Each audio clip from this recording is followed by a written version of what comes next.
was in her hospital, private hospital. So I took my daughter there.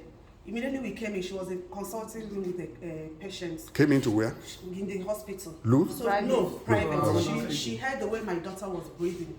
So she came outside, raised her blood, used her stethoscope and checked and said, this child needs oxygen. You have to take her to General Hospital or LUTH. So I said, Doc, you are a pediatrician in General Hospital. Let us go there.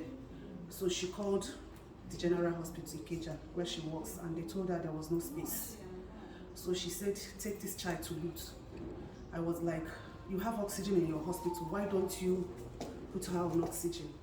She said no, she doesn't want to, and that's why people have problems. They will be managing a case. Once it gets out of hand, they will now refer. She doesn't work like that. Take this child to LUTH. So I had to call, and I brought my child here. I came around 10 in the night. Wow. And when we went to children emergency. I think that was my first time of coming to LUTH.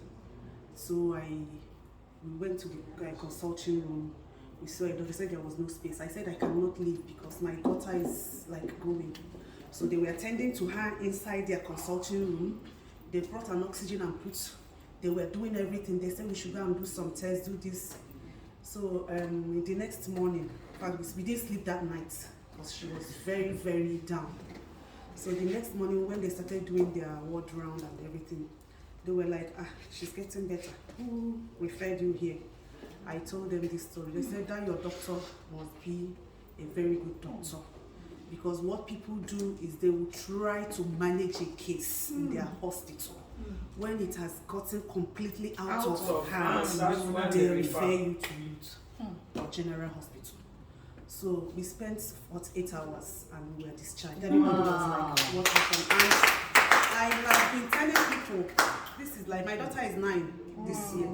Since then, when people tell me that they take people to LUTH, they die, I say, you don't go to LUTH on time. You go to LUTH when you have tried everywhere. That's why they didn't have our medicine. Yes. So I think I am a living test. That's why I'm not surprised. Because even when my mother came, she was baffled that, do we have this kind of services here in Nigeria? I was impressed. Thank you so much. So that's why when people are saying all these things, I've not been, because I am a living test. Thank you.